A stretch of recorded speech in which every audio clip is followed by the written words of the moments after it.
J'aimerais te parler aujourd'hui d'une philosophie de vie que j'aime énormément. Bien, c'est ce qu'on appelle le solipsisme. En effet, le solipsisme repose sur l'idée que, la seule conscience qui existe, selon moi, à mon avis, dont je peux prouver l'existence, c'est ma conscience. Ce qui fait que là, la philosophie solipsiste, elle repose sur l'idée que, je ne peux pas prouver l'existence de la conscience des autres, je ne peux pas prouver leurs émotions, je ne peux pas prouver leur existence véritable et réelle, mais je peux prouver mon propre existence, puisque je pense, puisque je ressens. Et ça, sincèrement et honnêtement, c'est une philosophie qui m'inspire énormément, et c'est pour ça que c'est très important de l'appliquer dans sa vie. Pas pour prendre de la théorie, mais c'est de l'appliquer à sa vie.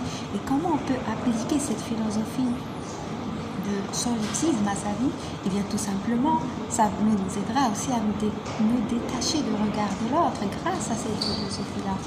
Bien souvent, on donne trop de pouvoir à l'autre, au regard de l'autre, tout en n'étant même pas sûr que l'autre existe véritablement.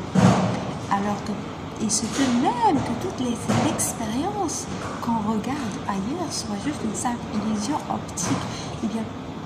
Selon cette philosophie-là, tu es le seul observateur dont tu as la preuve qu'il existe. Pose-toi cette question-là. Est-ce que tu es sûr et certain que les autres existent véritablement? Est-ce que tu as la certitude qu'ils ont une conscience, une âme, un esprit? Ou bien il se peut que ça soit aussi des personnages,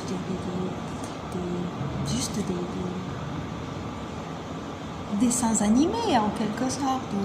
Il se peut que tout ce que tu vois ne soit qu'une simple illusion optique de tes propres yeux. Et c'est vraiment le cas. Ça me ramène à cette idée comme quoi la vie est une illusion, comme quoi la vie est un rêve. Parce que souvent, on oublie qu'on est le maître de toute cette expérience-là. C'est toi qui observes les autres. Les autres ne sont pas là en dehors de toi. En fait, tu es en train de te promener dans ton propre monde, dans ton propre mental. Ton mental, il est là en train de te refléter ce que tu as à l'intérieur de toi. Tout ce que tu vois, tout ce qui se présente à toi à l'extérieur de toi, ce n'est que le fruit, ou plutôt le reflet de ce qui se passe dans ton mental. Et les gens que tu rencontres, les événements, etc., c'est vraiment le reflet de ce qui se trouve en toi. Et là, c'est très important en quelque sorte, d'adapter cette philosophie-là. Pourquoi? Parce qu'elle va t'aider à te détacher du regard de l'autre et à te concentrer sur toi. Et comme quoi, tu es la seule vérité, tu es la seule preuve. Tu ne peux rien prouver en dehors de toi. Essaye de prouver quoi que ce soit. Tu ne peux rien prouver. Est-ce que tu peux te mettre à la place de l'autre? Est-ce que tu peux ressentir ce qu'il ressent? Est-ce que tu peux penser à sa place? Tu ne peux pas. Par contre, tu peux avoir la certitude totale que toi, tu existes, que toi, tu penses, que toi, tu ressens. Essaye de faire cet exercice-là. Pose-toi pose-toi cette question-là. Est-ce que je peux prouver les émotions des autres? Est-ce que je peux accéder à leur état émotionnel, à leurs idées, etc. Tu ne peux pas. Par contre, tu peux très bien avoir la preuve irréfutable que toi, tu existes, puisque tu es conscient, puisque tu penses, puisque tu ressens. Donc, tu as la preuve. Tu as la preuve que tu existes, mais tu n'as pas la preuve que les autres existent. Et les autres peuvent être une illusion. Et ça nous ramène aussi à une autre philosophie. Ça, c'est une philosophie qui englobe tout. C'est vraiment ça, c'est beaucoup plus profond que le solipsisme. Là, j'en ai déjà parlé plusieurs fois, j'en parle tout le temps. C'est la non-dualité. La non-dualité, c'est pas vraiment la même chose, mais la non-dualité, elle nie l'absence de soi, de l'ego. Ce qui fait que tout ce que tu remarques, c'est toi. Tu es dilué en l'autre. Que ça soit toi, les autres, les animaux, les arbres, les objets, tout est, on va dire, une seule unité. Ça, c'est la non-dualité, c'est la non-séparation. Il n'y a pas de moi propre. Par contre, en solipsisme, on parle de concept de moi. Le moi existe. Mais en non-dualité, le moi n'existe pas. Mais je sais très bien qu'il y a une différence entre les deux, parce que le solipsisme repose sur l'idée que moi, il y a ce moi-là un petit peu égotique, puisque je pense, puisque je réfléchis, puisque je ressens, donc j'existe, et j'ai la preuve que moi qui existe.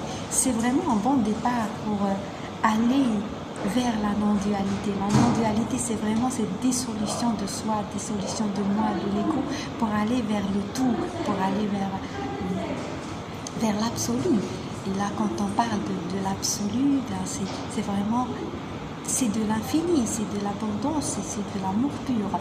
Ce qui fait que si tu veux vraiment en quelque sorte te concentrer sur toi et te détacher du regard de l'autre, eh bien crois-moi que cette philosophie-là, solipsiste, peut être un bon départ pour que tu puisses commencer ce chemin-là, le chemin où tu vas donner plus de pouvoir à ton propre regard et tu vas te focaliser sur toi en ayant cette certitude que peut-être que personne d'autre que moi n'existe, peut-être qu'il n'y a que moi qui existe et que les autres, ce n'est que des miroirs, ce n'est que des reflets de mon être, de ce que j'ai en moi.